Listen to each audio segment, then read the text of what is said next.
ខ្ញុំច្រៀងរឿងពិតជីវិតគ្មានពីល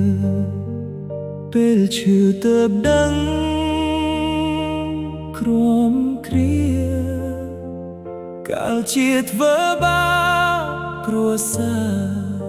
បំផ្លាញម៉ែបំផ្លាញនោះក្បែរកាយាដល់ឈឺទើបទឹកមេត្រាចោទថាលោកកាអប្រិយមិត្តភក្តិគូកុនបំពន់ទុកសោកភ្លើត្រូវមើលឃើញស្មោកគ្រោកដៃលោកស្រវាភ្លើខុសលុយអើយទៅរៀនខ្ញុំបែកគិតសារស្មោឥឡូវភ្ញាក់ខ្លួនហួអចប់ក៏ខ្នោះគ្នាងទុកខាទឹកភ្នែកក្មេកពីច្រៀងឌីលលោកកាយកពុកម៉ែខ្ញុំទៅណា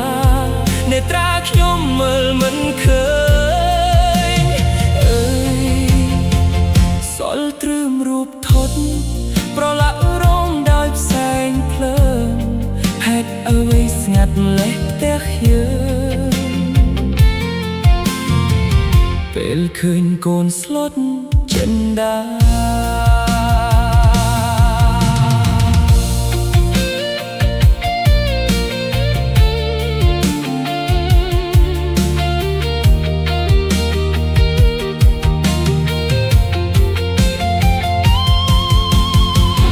ហើយគ្រឿងញៀនបំពេញជីវិត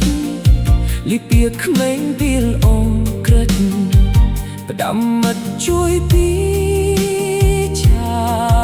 ណាកុំឲ្យដូចខ្ញុំត្រូវរងសងកុំដៀលថាចង់ត្រឡប់ជុំគ្រួសារចិនដាបាន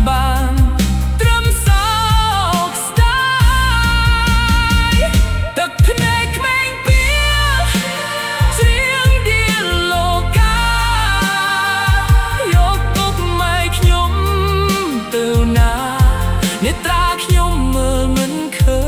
ញសល់ត្រឹមរូបថតប្រឡាក់រងដោយផ្សែងភ្លើងហេតុអ្វីស្ងាត់ម្លេះផ្ទះយើងពេលឃើញកូនស្លុតចិនដា